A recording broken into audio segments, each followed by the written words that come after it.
In this JavaScript tutorial, we'll be looking at JavaScript iteration. Now, iteration is when we loop over something while a certain condition is true. So for that, we have the while and the for loops. So let us go and have a look at our code. Alright, so what we are going to do is we are going to create an input field where a user can type in a number for us.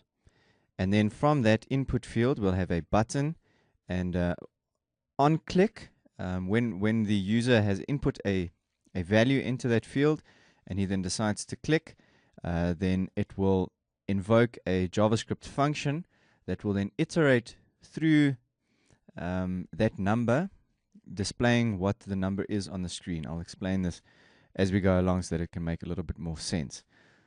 Alright, so the input will give an ID of num, because we'll need to retrieve this value in our JavaScript function.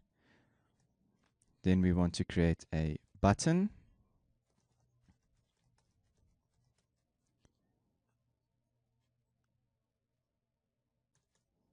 We'll add the onClick event once we've completed the function. And let's change the wording here. We'll say iterate, because we'd like it to iterate through a number of iterations. Alright, so we've created our button. Let's just add a p tag over here, which will say, please enter a number. Alright, let's go to the browser. We'll refresh. So the idea is that they'll add a number into the input field. When they click iterate, it will invoke the JavaScript function, which will then iterate through the amount of times that this number, well, let's say they've entered the number 12, right? It will then do 12 iterations of displaying this number is, and then display which iteration it is on at the moment, so that we can have so that we can illustrate how the while loop works, and then we'll do the same for the for loop. So next we need to create our JavaScript function, which we'll do in the head section of the HTML.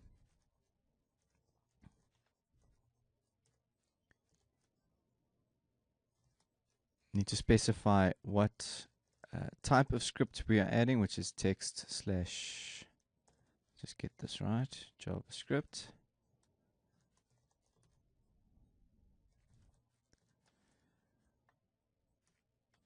Alright, then we're going to create a function which will then grab firstly the value of the input from the user.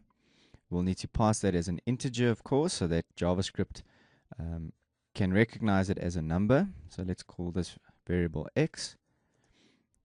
So pass integer, and then within that we'll use the document.getElementById method.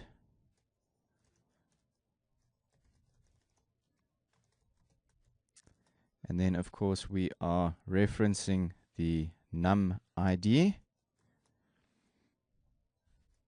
And then, of course, we want the value property from this HTML input field. All right, so now we have assigned the value of the text box to the variable x. Then we need to declare another variable, which we are going to call I. We're not going to assign any values to it at this stage. We're going to do that in the while loop. And this variable is what we're going to be using to display the number of the iteration that we are currently on. So the syntax for a while loop is the word while followed by an opening and closing parenthesis and the opening and closing curly braces. So within your parentheses in the while statement, this is where we specify what the condition is that needs to be met that will keep this while loop iterating through whatever code you have got inside of it. So in this case, we'll say while I is, let's say, less than or equal to x. So let's say somebody's entered the value of 10. We are in fact going to assign a value to I. Let's make it 0. So let's say somebody has entered the value of 10 into the input field. It will then iterate through that value until I is equal to 10. So each time it goes through the iteration, we are actually going to add a condition inside of it where we are going to say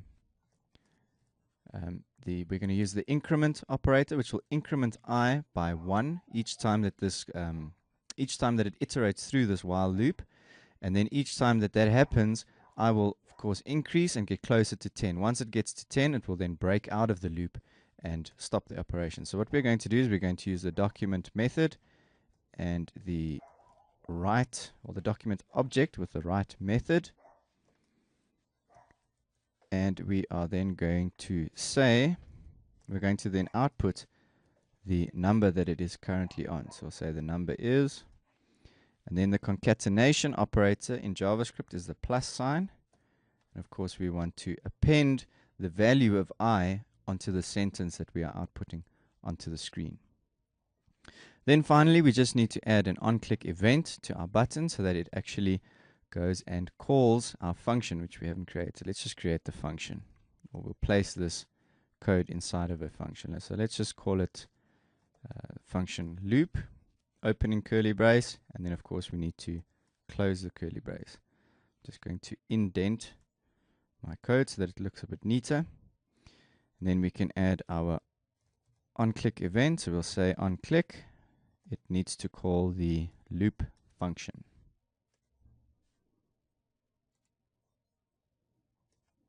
Alright, so I hope that makes sense. Let's go over to the browser, we'll refresh. Now if we enter the number 10, the function will iterate over this value 10 times, and it will display the number or the variable I on screen. Okay, so obviously the display hasn't been styled in any way, but here we can see that the first iteration, the number is 0, because remember we declared I, or we assigned I the value of 0 on its first iteration. It then does the iteration, displays this on screen, and then goes through to the next iteration where it displays the value of 1.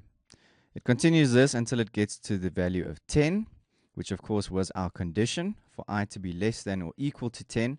So when it reaches 10, it then breaks out of the while loop, and it then terminates its operation. Then we can do exactly the same thing that we just did with a for loop. Now there are a few things in the for loop that makes this a little bit more, well, slightly easier to write. So let's just remove all of this. And in this case, we are not going to assign a value to I. We are just going to declare I, so that JavaScript knows that we have a variable called I. Then the for loop, the syntax is very similar to the while loop. Opening and closing curly braces. Now within the for loop, the difference here is that we have 3 parameters that we enter into the parentheses. Now the first one is basically a declaration where we assign a value to I. So we're going to say I is 0.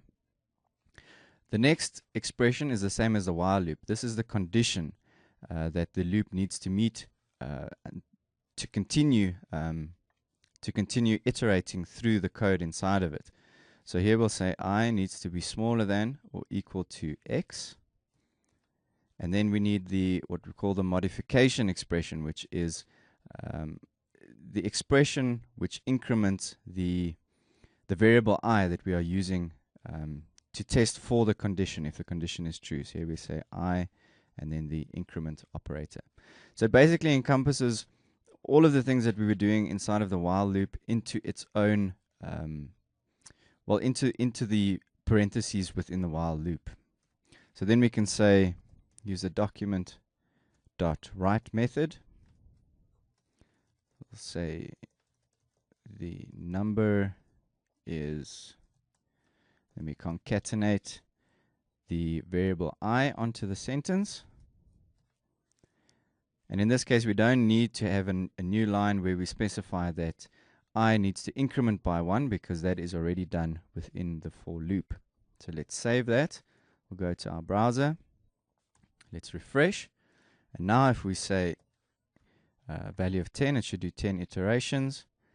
And there you have it. Exactly the same output that we had from the while loop, just using the for loop, which is a slightly more elegant way of doing it. And hopefully that will explain to you what an iteration does within JavaScript and how loops work.